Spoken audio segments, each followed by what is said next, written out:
This video is from my series that walks you through how to build a career in film and television production. Okay, so that's kind of industry structure, that's financier, as far as who the financiers, why do we care about it and why do we track it? We just track it because we want to know where the money's coming from and who has it, right? And whether or not we can sell to them directly. For our purposes and for what we're doing is we're going to talk about the producers. And when I say the producers, I don't mean the guy they call the producer on a show. I mean the producers are the companies that hear pitches, they have development staffs, they make decisions about what to develop, what to put to send to draft, what to actually submit to the studio, what to buy, what not to buy, right? And those producers are essentially the people that we're selling to. That's why I focus on them. Because if you don't know who you're selling to, then you're just, you're spitting into the wind. Most producers are defined by really strong entrepreneurial backgrounds. When I say background, meaning producers have this bent. They're essentially an independent company set up under a larger distribution and or financing structure.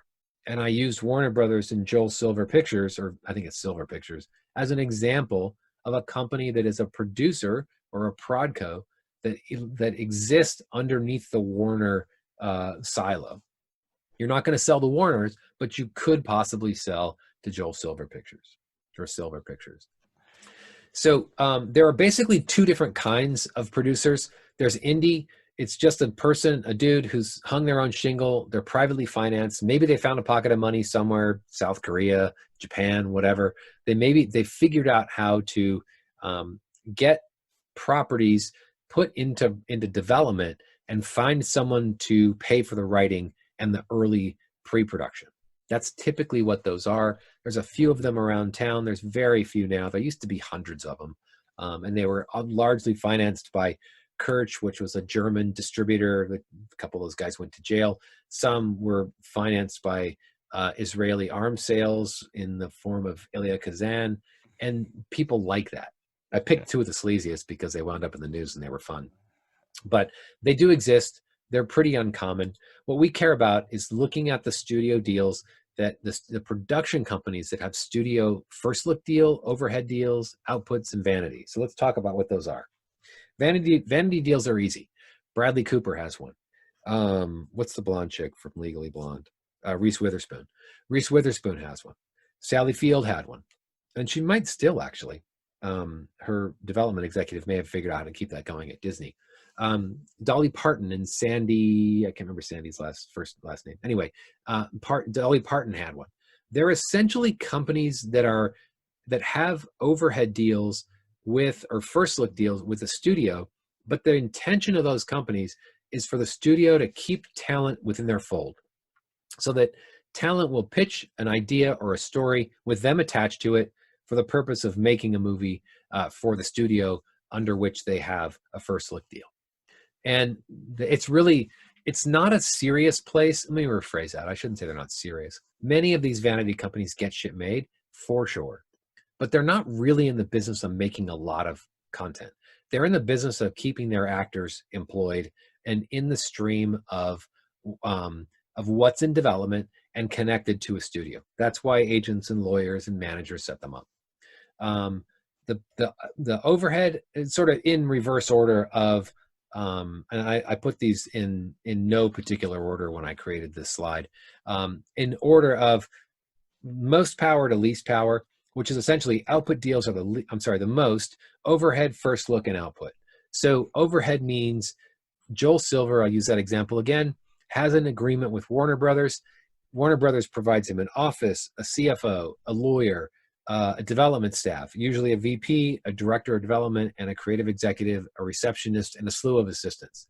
They might give him $1.25 million a year just to be in business, and that might be over the course of 3 to 5 years. Typically, those are made. And the purpose of that is those companies exist for wading through all the development that exists in town to figure out what we want to turn from an idea, a pitch, or a book to purchase a property, or to push into a draft so that we can get it into development to see if we can make a screenplay out of it, whether it's episodic television or is it a feature film? And the difference between an overhead deal and a first look deal is overhead deals just mean that the studio's paying for everything. First look means, well, let me rephrase.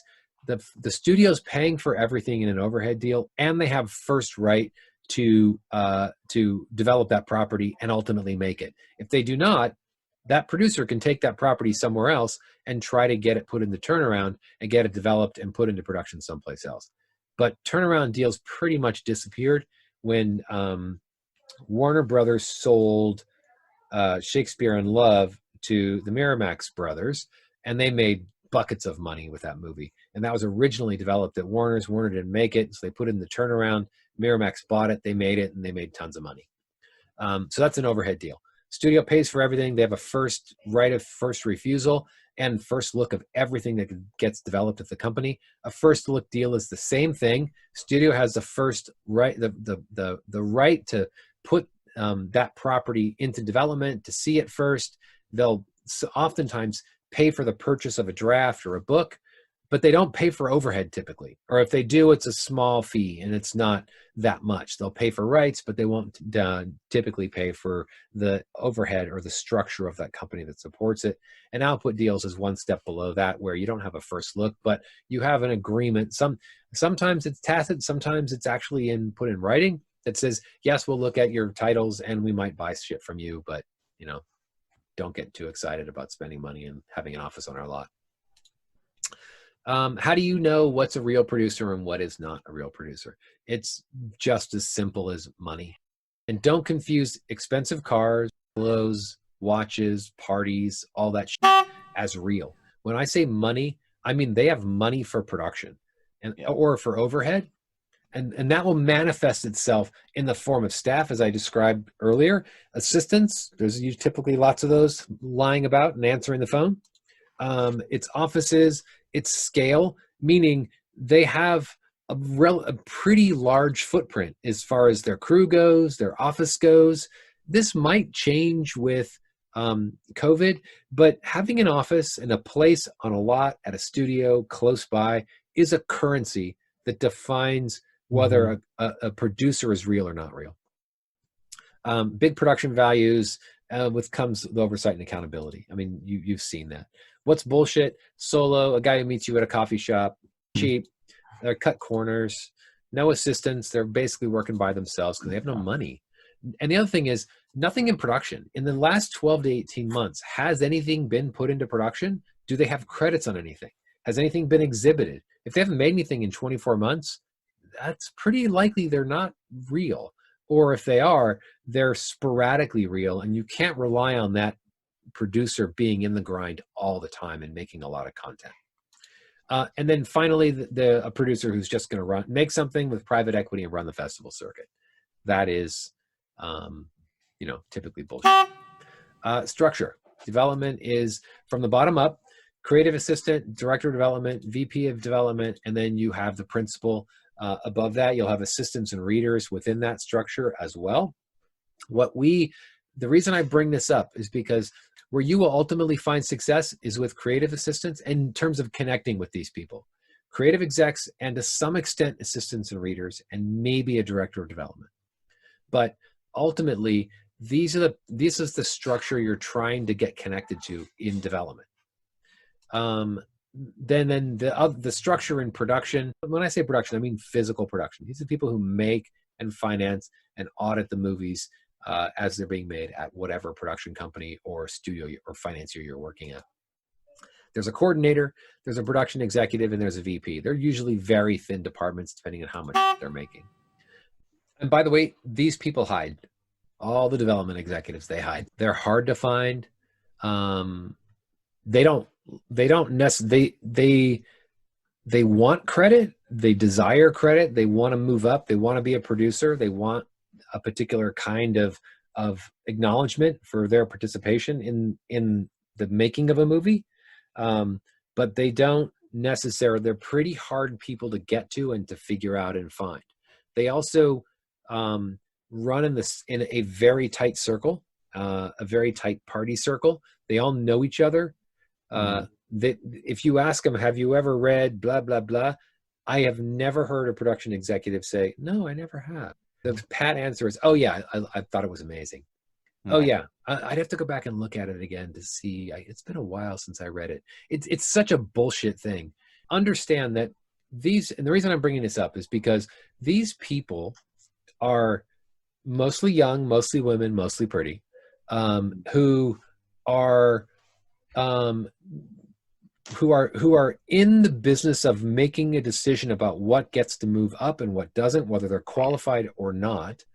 And once something moves up and out of development into production, they're basically thrown away because they're irrelevant. So they've had a lot of control up to the point where a producer or a director or the production team starts to come in and take over, and they pretty much get on and sent into the cornfield. And it makes them crazy. Sometimes a production executive will make a recommendation into a property or be a sponsor of a particular producer or a director. Not so much a writer. Writers really hang out and circulate with development. But it does happen that production has an opinion about what director they want on a title or not. Because a director can make physical production work or not work. It can make it cheap or it can make it expensive, depending on who it is. It is the hardest place to figure out who these guys are. They're uncredited. You'll see names show up in articles when people in the trades, when people are talking about one person gets moved in development. Essentially what you're looking for is in the trades. When I was showing you how to track particular ideas, you're looking for development executives that get promoted to the next job. And that typically isn't about the production executive. The development executive. It's about the production company swinging their dick around because now they have XYZ name who's connected to somebody at a studio somewhere. And that's why those press releases get created for development executives. The term for development executive is a D girl. So the D girls are pretty much just held in the back seat. They're cute, they're pretty, they're out in front, they're hanging out, they're doing the thing, and they get to go to parties, they get to hang out with filmmakers, and then they get sent into the cornfield when it's time to actually do the hard work. They don't make the deals, they don't do budgets, they don't see budgets, so they're kind of hidden, and that's why they're hard to find. But it's not impossible. It's just not as easy as IMDb, because you can pick up IMDb and go look at the credits of a director, or writer, or producer, even a fucking gaffer, right? I can go pull up Eddie Schultz and see how many shows he's worked on, right? Anyway, so the structure, using the admired list, which is this little thing, right? Your show analysis, using that list of 20 shows. What we're ultimately we're doing here, we talked about this earlier, is we're building a list of the people in your vertical and in your career path that you want to get connected with. So who are those individuals? Do they have their own production company? Are those companies connected to a studio somewhere? They almost always are. It's very rare that they're not. And then how are they set up? Do they have a direct development? Or are they doing it through other third parties? And if the third party is a development executive, then that's something we want to know about. And then we want to know who the buyers are in your vertical, right? We talked about what companies are relevant for what you're doing. And you're going to start to see a pattern with the kind of work you're interested in working on, your 10 to 20 list of shows.